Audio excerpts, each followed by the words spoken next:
ॐ श्री परमात्मने नमः।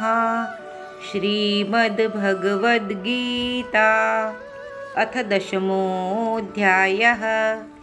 श्रीभगवानुवाच भूय एव महाबाहो शृणु मे परमं वचः यत्तेऽहं प्रीयमाणाय वक्ष्यामि हितकाम्यया।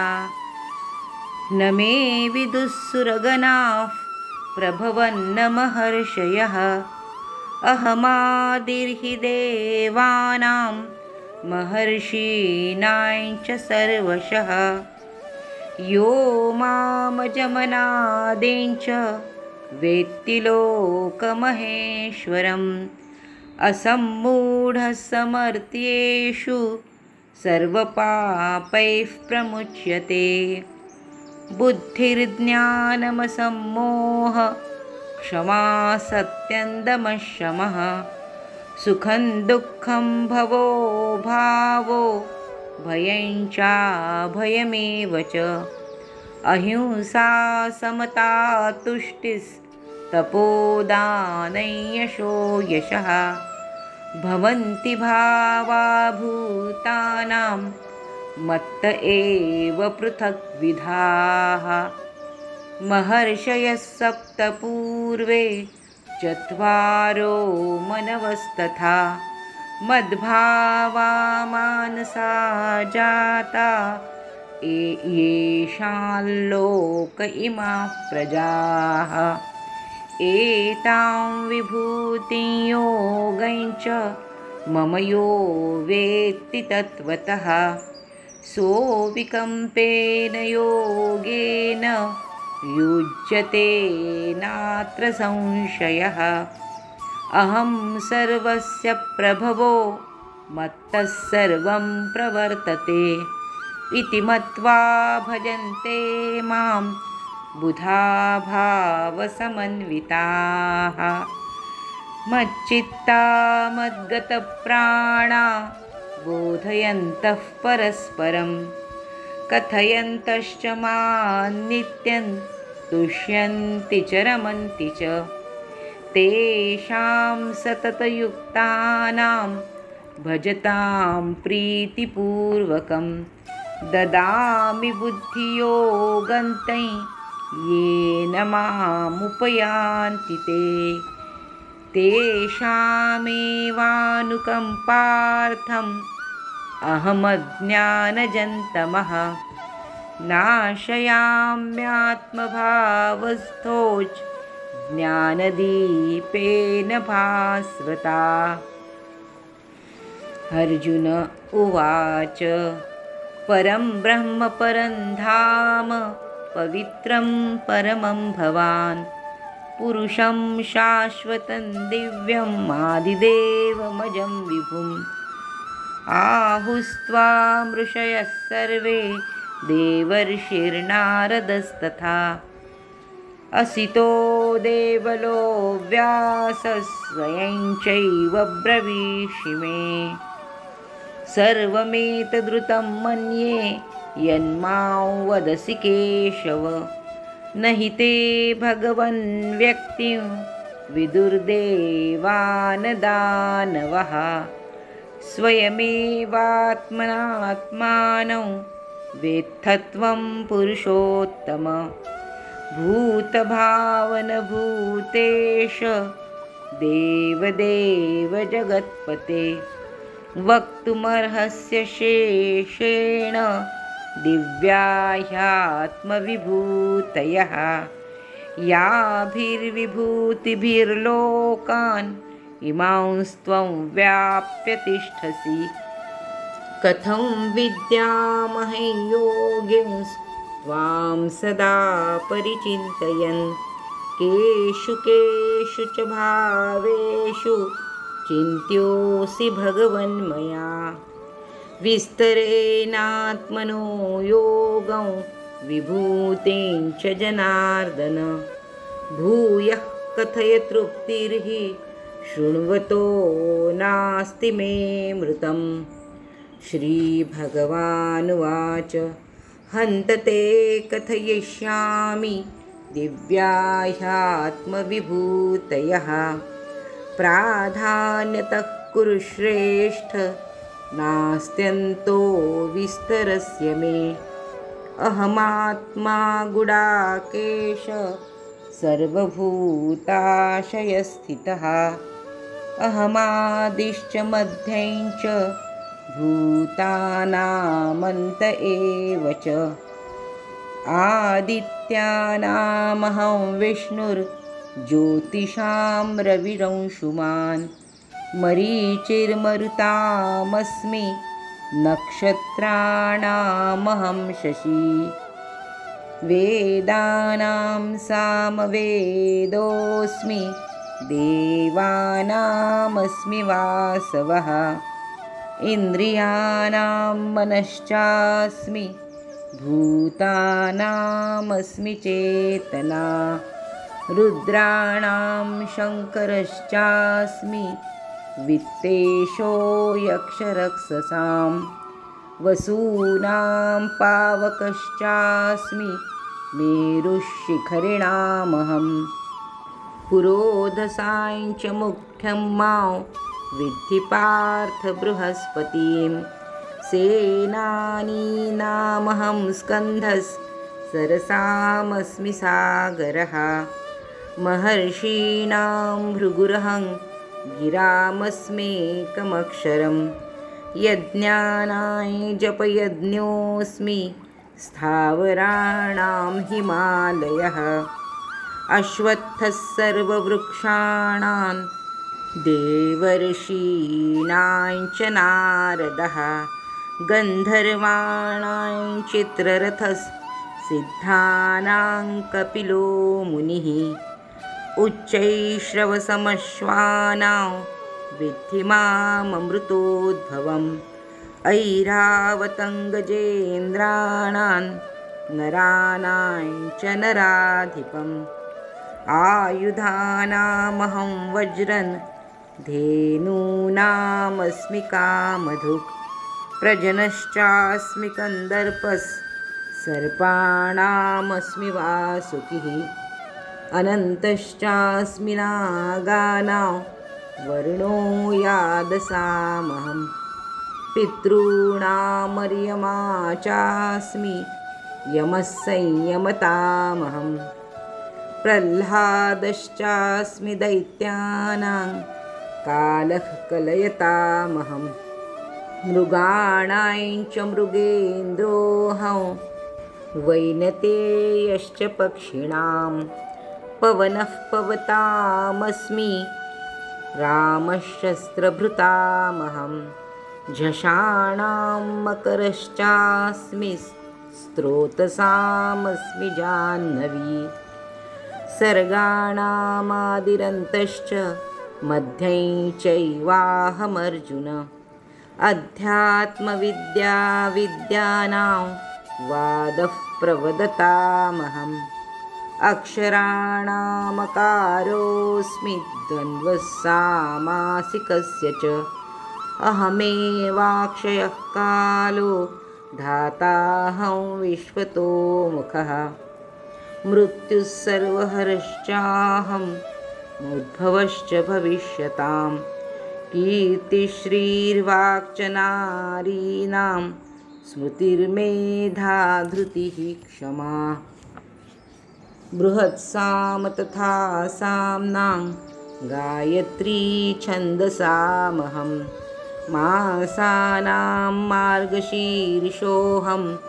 ऋतूनां कुसुमाकरः द्यूतैः छलयतामस्मि तेजस्तेजस्विनामहं जयोऽस्मि व्यवसायोऽस्मि सत्वं सत्त्ववतामहं वृष्णीनां वासुदेवोऽस्मि पाण्डवानां धनञ्जय मुनीनामप्यहं व्यासः कवीनामुशना कविः दण्डो दमयतामस्मि नीतिरस्मि जिगीषतां मौनं चैवास्मि गुह्यानां ज्ञानैर्ज्ञानवतामहं। यच्चापि सर्वभूतानां बीजं तदहमर्जुन।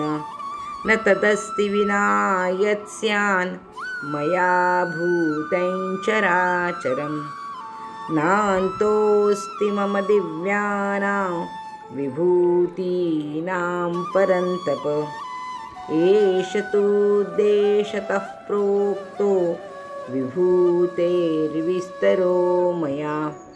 यद्यद्विभूतिमत्सत्त्वं श्रीमदूर्जितमेव वा तत्तदेवावगच्छत्वं मम तेजोषसम्भवम्।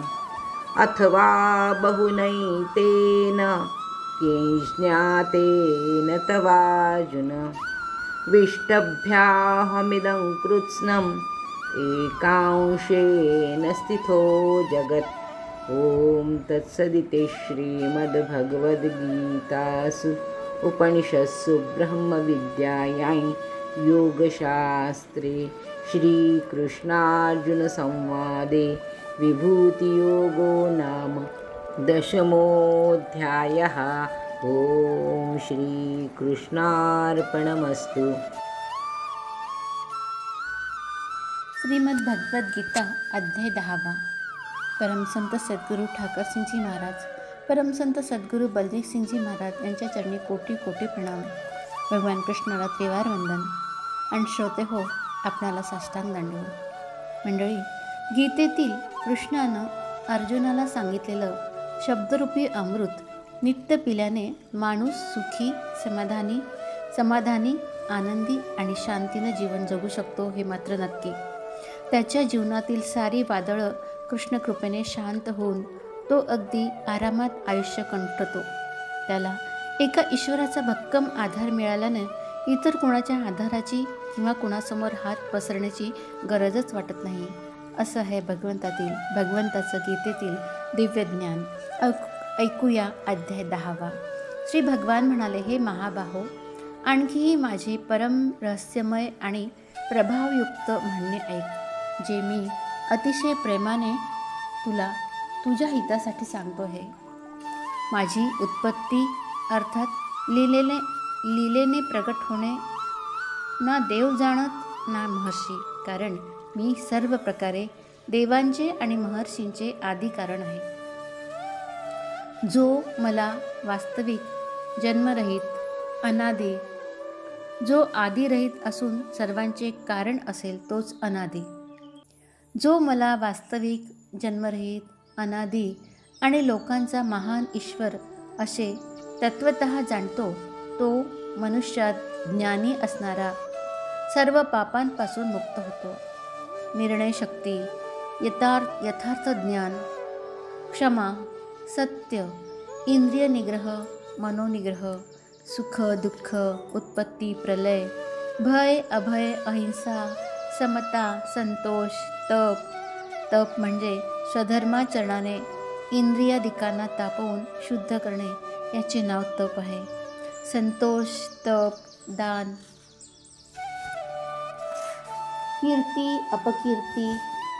कीर्ती अपकीर्ती असे हे प्राण्यांचे अनेक प्रकारचे भाव माझ्यापासूनच होतात।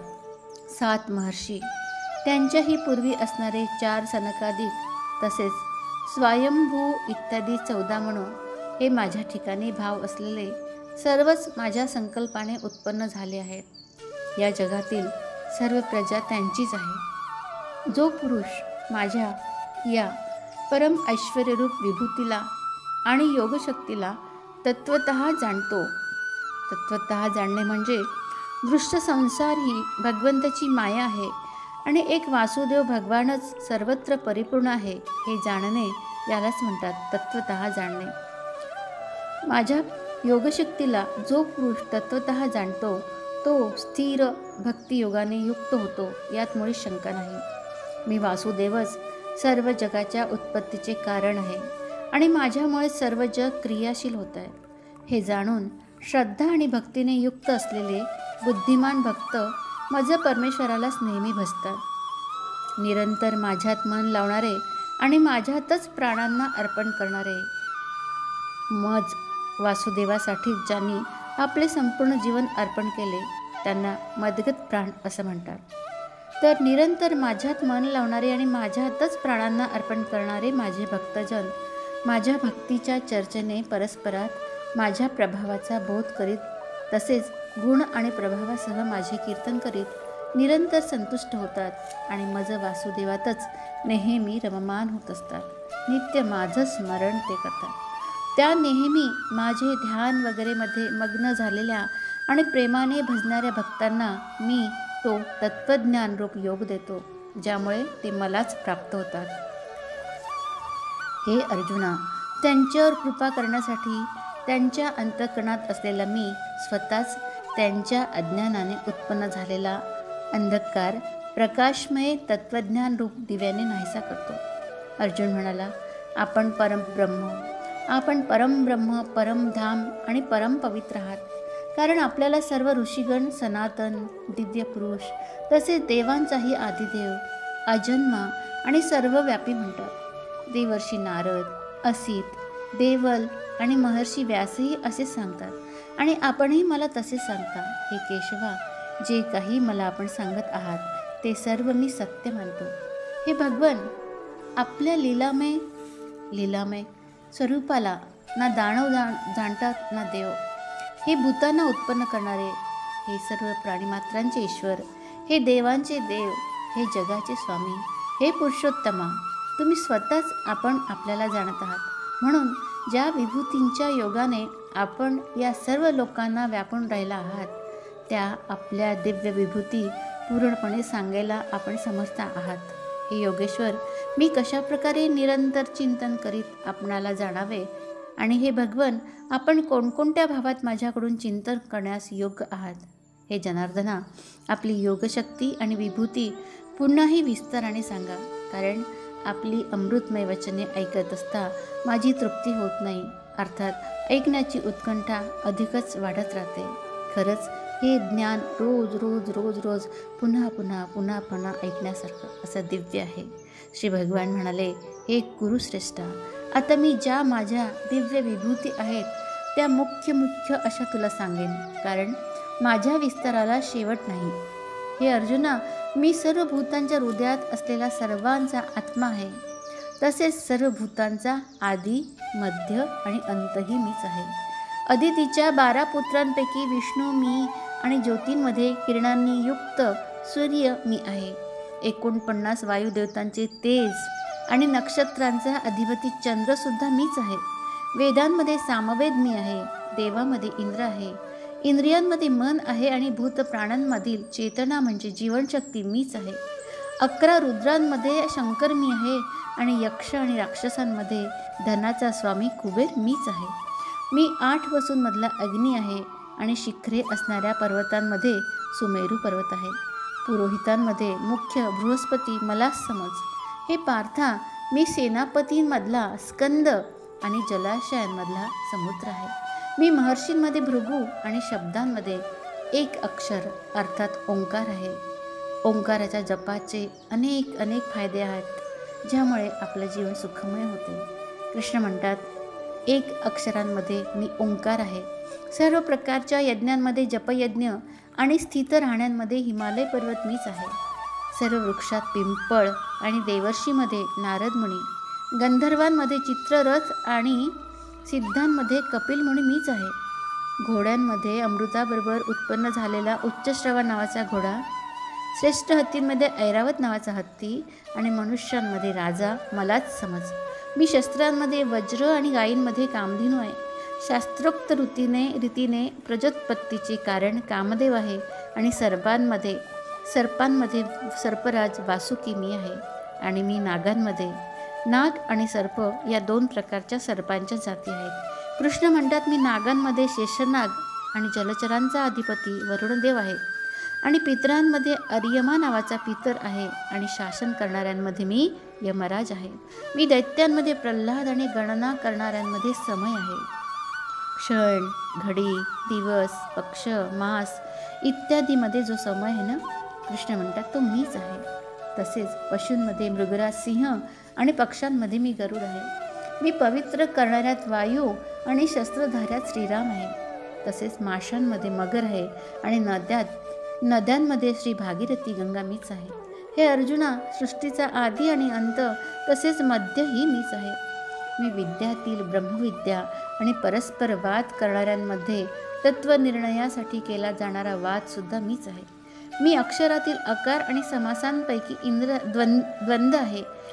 अक्षय काल म्हणजेच कालाचाही महाकाल, तसेच सर्व बाजूने तोंडे असलेला विराट स्वरूप सर्वांचे धारण पोषण करणाराही मीच आहे. सर्वांचा नाश करणार मृत्यू आणि उत्पन्न होणाऱ्यांच्या उत्पत्तीचे कारणसुद्धा मीच आहे. तसेच स्त्रियांमध्ये कीर्ती, लक्ष्मी, वाणी, मेधा, श्रुती आणि क्षमा मीच आहे. तसेच गायन करणाऱ्या जोगा वेदांमध्ये मी, बृहस्साम आणि छंदांमध्ये गायत्री छंदसुद्धा मीच आहे. त्याचप्रमाणे महिन्यातील मार्गशीर्ष आणि ऋतूतील वसंतसुद्धा मीच आहे. मी कपट करणाऱ्यातील जुगार आणि प्रभावशाली पुरुषांचा प्रभाव आहे. मी जिंकणाऱ्यांचा विजय आहे. निश्चयी लोकांचा निश्चय आणि सात्विक पुरुषांचा सात्विक भाव आहे. वृष्णी वंशीयांमध्ये वासुदेव अर्थात मी स्वतः तुझा मित्र, पांडवांमध्ये धनंजय म्हणजेच तू, मुनींमध्ये वेदव्यास आणि कवींमध्ये शुक्राचार्यसुद्धा मीच आहे. दमन करणाऱ्यांचा दंड म्हणजे दमन करण्याची शक्ती मीच आहे. विजयाची इच्छा करणाऱ्यांची नीती मी आहे. गुप्त ठेवण्यासारख्या भावांचे रक्षक मौन आणि ज्ञानवानांचे तत्त्वज्ञान मीच आहे. आणि हे अर्जुना, जे सर्व भूतांच्या उत्पत्तीचे कारण तेही मीच आहे. कारण असे चराचरातील एकही प्राणी, एकही भूत नाही की जे माझ्याशिवाय असेल. हे परंतपा, माझ्या दिव्य विभूतींचा अंत नाही. हा विस्तार तर तुझ्यासाठी थोडक्यात सांगितला. जी जी ऐश्वर्ययुक्त, कांतियुक्त आणि शांतियुक्त वस्तू आहे ती तू माझ्या तेजाच्या अंशाचीच अभिव्यक्ती समज. किंवा हे अर्जुना, हे फार फार जाणण्याचे तुला काय प्रयोजन आहे? मी या संपूर्ण जगाला आपल्या योगशक्तीच्या केवळ एका अंशाने धारण करून राहिली आहे. अशा प्रकारे भगवान कृष्णाची लीला अगाध आहे. श्रीमद भगवद्गीता अध्याय 10 समाप्त. गोविंदा, तुझं नित्य आमच्याकडून स्मरण तूच करून घे. तुझ्या स्मरणाशिवाय आयुष्यातील एक क्षणही वाया जाऊ देऊ नको, अशी तूच आम्हावर कृपा कर. कारण तुझ्या कृपेशिवाय तुझं ज्ञान, तुझी अगाध लीला कळतच नाही. तुला कोटी कोटी प्रणाम कृष्णा, तुला कोटी कोटी प्रणाम. श्रीकृष्ण गोविंद हरे मुरारे, हे नाथ नारायण वासुदेव.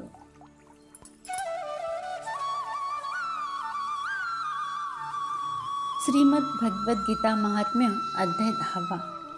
श्री गणेशाय नमः. श्री सरस्वते नमः. श्री गुरुभ्यो नमः. परमसंत सद्गुरू ठाकरसिंहजी महाराज, परमसंत सद्गुरू बलजीतसिंहजी महाराज यांच्या चरणी कोटी कोटी प्रणाम.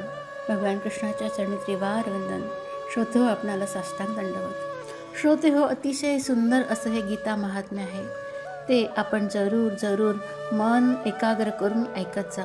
आणि एकाग्रतेनं ऐकल्यानंतर त्याचं महत्त्व आपल्याला पटून आपणही गीतेचं श्रवण पठण करू लागणार हे नक्की. आणि मग भगवंताची कृपा व्हायला काय वेळ लागणार? श्रीकृष्ण सगळ्यांवर कृपा करतो. फक्त तो म्हणतो की तुम्ही माझं स्मरण करा. तर प्रत्येक अध्यायात त्याचं महात्म्य सांगितलं आहे गीतेचं. तर आता आपण 10व्या अध्यायाचं महात्म्य ऐकूया. भगवान शिव म्हणाले, सुंदरी, आता तू 10व्या अध्यायाच्या महात्म्याची परम पावन कथा ऐक. ही कथा स्वर्गरूपी अवघड किल्ल्यात जाण्याच्या सुंदर पायऱ्यांसारखी असून अत्यंत प्रभावशाली अशी आहे. काशीमध्ये धीरबुद्धी नावाचा प्रसिद्ध ब्राह्मण होता. तो माझ्या ठिकाणी अगदी नंदीसारखी भक्ती करत होता. तो पवित्र कीर्ती मिळवण्यात तत्पर होता. त्याचे मन शांत होते. हिंसा, क्रूरता आणि दुस्साहस यापासून तो 4 हात लांब होता. जितेंद्रिय असल्याकारणाने तो निवृत्ती मार्गी होता. त्याने वेदरूपी समुद्र पार केला होता. सर्व शास्त्रांचे तात्पर्य त्याला माहीत होते. त्याचे चित्त नेहमी माझ्याच ध्यानात मग्न असे. तो आपले मन अंतरात्म्यात लावून नित्य आत्मतत्वाचा साक्षात्कार करीत असे. समाधी सुखाचा आनंद घेत असे. त्यामुळे जेव्हा तो चालू लागे तेव्हा मी त्याच्या प्रेमाला वश होऊन त्याच्या मागे मागे धावत जाऊन त्याला आपल्या हाताचा आधार देत असे. माझे हे वर्तन पाहून भृंगीरीटीने विचारले, भगवन, आपले असे हे भक्तांच्या मागून धावणे कधीतरी कोणी पाहिली असेल का? या महात्म्याने असे कोणते तप जप किंवा होम केलेला आहे की आपणच पावलोपावली त्याच्या मागे राहून त्याला आधार देत असता? देवी, मी म्हणालो, ऐक. एकदा कैलास पर्वताच्या पठारावर मुन्नागाच्या वनात चंद्राचे अमृतमय शुभ्र किरण सर्वत्र पसरले होते. तेथे एका कठड्यावर मी बसलो होतो. इतक्यात अचानक जोरदार वादळ सुरू झाले. तेथील झाडांच्या फांद्या वर खाली होत एकमेकांवर आपटू लागल्या. काही फांद्या तुटून इतस्तः विखुरल्या गेल्या. पर्वताची न हलणारी सावलीही हलू लागली आणि यानंतर तेथे एवढा मोठा आवाज झाला की त्याचे पडसाद पर्वताच्या गुहांमधून उमटले. त्यानंतर आकाशातून एक भला मोठा पक्षी उतरला. त्याचा रंग काळक भिन्न ढगांसारखा होता. तो म्हणजे जणू काजळाचा ढिगच, अंधाराचा समूह किंवा पंख तोडलेल्या काळ्या पर्वतासारखा वाटत होता. तो जमिनीवर उभा राहिला आणि त्याने मला नमस्कार केला. त्याचवेळी त्याने माझ्या पायांवर एक सुंदर ताजे कमल अर्पण करून स्पष्टवाणीने माझी स्तुती करण्यास सुरुवात केली. पक्षी म्हणाला, हे देवा, आपला जय जयकार असो. आपण चिदानंदमय अमृताचे सागर असून जगाचे पालन करते आहात. आपण नेहमी सद्भावनायुक्त असून अनासक्त आहात. आपले वैभव अनंत आहे. आपल्या बुद्धीत द्वैतभाव नसून आपण आध्यात्मिक, आधिदैविक आणि आधिभौतिक दोषांनी रहित आहात. आपण जितेंद्रिय भक्तांच्या अधीन असून ध्यानात त्यांना आपला साक्षात्कार होतो. आपण अविद्यो उपाधिरहित, नित्यमुक्त, निराकार, निर्दोष, अमर्याद, अहंकार शून्य, मायावरणमुक्त आणि निर्गुण आहात. आपले चरणकमले शरणागत भक्तांच्या रक्षणार्थ सदैव तत्पर असतात. आपण भयंकर अशा ललाटरूप महासर्पाच्या विषारी ज्वालेने कामदेवाचे जाळून भस्म केले. प्रत्यक्षादी प्रमाणांनी आपले ज्ञान होतच नाही, कारण आपण स्वतःच प्रमाणस्वरूप आहात. आपल्याला वारंवार नमस्कार, वारंवार नमस्कार, वारंवार नमस्कार. श्रेष्ठ योगी जी चरणकमले आपल्या हृदयात धारण करतात त्यांना मी वंदन करतो. संसार सागरातून पैल तीराला नेण्यास तीच समर्थ आहे. प्रत्यक्ष बृहस्पतीसुद्धा आपली स्तुती करण्याचे धारिष्ट्य करू शकत नाही. 1000 मुखे असणाऱ्या शेषालाही आपल्या गुणांचे वर्णन करता येणार नाही. मग माझ्यासारख्या अल्पबुद्धी पक्षाची काय कथा? त्या पक्षाने केलेली स्तुती ऐकून भगवान शंकर म्हणाले, मी त्याला विचारले, हे विहंगमा, तू कोण आणि कुठून आलास? तुझा आकार तर हंसासारखा आहे, पण रंग मात्र कावळ्यासारखा. तू ज्या कारणासाठी येथे आलास ते कारण मला सांग. पक्षी म्हणाला, हे महादेवा, मी ब्रह्मदेवाचे वाहन हंस आहे. ज्या कर्मामुळे मला हा काळा रंग आला ते कर्म ऐका. हे प्रभो, जरी आपण सर्वज्ञ असलात तरी आपण विचारता म्हणून सांगतो. सौराष्ट्र नगराजवळ एक अतिशय सुंदर सरोवर असून त्यात कमले उमललेली असतात. त्यातील चंद्रकोरीसारखे पांढरे विषतंतू चोचीत घेऊन मी अतिशय वेगाने आकाशातून उडत होतो. उडता उडता अचानक जमिनीवर कोसळलो. त्यामुळे बेशुद्ध झालो. जेव्हा शुद्धीवर आलो तेव्हा मनात विचार करू लागलो की मला खाली पडण्याचे काहीच कारण नव्हते. मग हे असे कसे झाले? शिवाय माझ्या कापरासारख्या शुभ्र शरीरावर हा काळा रंग कुठून आला? असा मी विचार करीत होतो. तोच त्या सरोवरातील एका कमळातून मला असे शब्द ऐकू आले, हंसा, उठ, मी तुला पडण्याचे आणि काळा रंग होण्याचे कारण सांगते. तेव्हा मी उठून सरोवराच्या मध्यभागी गेलो. तेथे 5 कमळे असलेली एक कमळांची सुंदर वेल होती. तिनेच ते शब्द उच्चारले होते म्हणून मी तिला प्रदक्षिणा करून नमस्कार केला आणि माझ्या पडण्याचे कारण विचारले. कमलिनी म्हणाली, कलहंसा, तू आकाशातून उडताना मला ओलांडलेस. त्या पातकामुळे तू जमिनीवर पडलास आणि काळा झालास. तू खाली पडलेला पाहून मला तुझी दया आली आणि जेव्हा मी या मधल्या कमळातून बोलू लागले तेव्हा माझ्या तोंडातून बाहेर पडलेला सुगंध हुंगून 60,000 भुंगे स्वर्गाला गेले. इतकी मी पुण्यवान आहे. हे सामर्थ्य मला कशामुळे प्राप्त झाले ते मी सांगते, ऐक. या जन्मापूर्वीच्या 3ऱ्या जन्मात मी पृथ्वीवर एका ब्राह्मणाची मुलगी म्हणून जन्मले होते. त्यावेळी माझे नाव सरोजवदना होते. पुढे माझा विवाह झाला. मी वडील माणसांची सेवा करीत पातिव्रत्य धर्माचे एकनिष्ठपणे पालन करीत होते. एके दिवशी मी एका मैनेला शिकवत होते. त्यामुळे पतीने मला सांगितलेल्या कामाला थोडा विलंब झाला. त्यामुळे पतीने रागवून मला शाप दिला की मैनेला शिकवणे महत्त्वाचे समजून तू माझ्या आज्ञेचा अवमान केलास म्हणून तूही मैना हो. त्या शापामुळे मृत्यूनंतर मला जरी मैन्याचा जन्म आला होता तरी पातिव्रत्याच्या प्रभावामुळे मला एका ऋषीच्या घरी आश्रय मिळाला. एका ऋषी कन्येने मला पाळले. मी ज्या घरात होते तो ऋषी दररोज सकाळी विभूती योग म्हणून प्रसिद्ध असलेल्या गीतेच्या पापनाशक 10व्या अध्यायाचे पठण करी.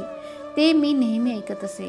कालांतराने माझा मृत्यू झाला आणि 10व्या अध्यायाच्या श्रवणाच्या पुण्याने मी स्वर्गलोकात अप्सरा बनले. माझे नाव पद्मावती होते. एकदा विमानाने आकाशातून विहार करताना सुंदर कमलांनी विभूषित अशा या रम्य सरोवरावर माझी दृष्टी पडली आणि यात जलक्रीडा करावी असे वाटून मी विवस्त्र अवस्थेत येथे जलक्रीडा करू लागले. तेवढ्यात येथे दुर्वास ऋषी येऊन पोचले. त्यांनी मला विवस्त्र अवस्थेत पाहिले. त्यांची भीती वाटून मीही एका कमळवेलीचे रूप घेतले. तेव्हा माझे 2 पाय 2 कमळे झाली, 2 हात 2 कमळे झाली आणि मुखासह सारे शरीर 1 कमळ झाले. अशा रीतीने 5 कमळांनी युक्त अशी एक कमलिनी मी झाले. दुर्वासांनी माझे वेषांतर पाहिले आणि क्रोधाने डोळे लाल करून मला शाप दिला की याच स्थितीत तू 100 वर्षे येथे राहशील. असा शाप देऊन ते तात्काळ गुप्त झाले. कमलिनी असूनही गीता अध्याय श्रवणाच्या महात्म्यामुळे माझी वाणी नाहीशी झाली नाही. शिवाय मला ओलांडल्याच्या अपराधामुळे तू पृथ्वीवर पडून काळा झालास. राजहंसा, तुझ्यासमोरच आज माझा शाप संपत आहे, कारण आजच 100 वर्षे पुरी झाली आहेत. मी तो अध्याय आता म्हणते तो तूही ऐक. त्याच्या श्रवणाने तूही आजच मुक्त होशील. एवढे बोलून पद्मिनीने स्पष्ट आणि सुंदर आवाजात 10व्या अध्यायाचा पाठ केला आणि ती मुक्त झाली. तो ऐकल्यानंतर तिनेच दिलेले हे उत्तम कमळ मी आपल्याला अर्पण केले आहे. एवढे बोलून त्या पक्षाने आपल्या शरीराचा त्याग केला. यानंतर एक विलक्षण घटना घडली. तोच पक्षी 10व्या अध्यायाच्या श्रवणाच्या पुण्याईने ब्राह्मण कुळात जन्मला. जन्मतः अभ्यास असल्यामुळे तो लहान असल्यापासूनच गीतेचा 10व्या अध्याय म्हणतो. पठणाबरोबरच त्याच्या अर्थाचे तो मनन करत असल्यामुळे सर्व प्राणीमात्रात त्याला शंख चक्र गदाधारी भगवान विष्णूचेच नेहमी दर्शन होते. त्याची प्रेमळ दृष्टी जेव्हा एखाद्या देहधारी प्राण्यांवर पडते तेव्हा तो मद्यपी किंवा ब्रह्महत्या करणारा असला तरीही तो मुक्त होतो. पूर्वजन्मीच्या 10व्या अध्यायाच्या अभ्यासाने त्याला दुर्लभ तत्त्वज्ञान प्राप्त झाले असून तो जीवनमुक्तही झाला आहे. एवढ्यासाठीच मी त्याला वाटेतून चालताना माझ्या हाताची मदत देतो. भृंगीरिटे हा सारा 10व्या अध्यायाचाच मोठा प्रभाव आहे.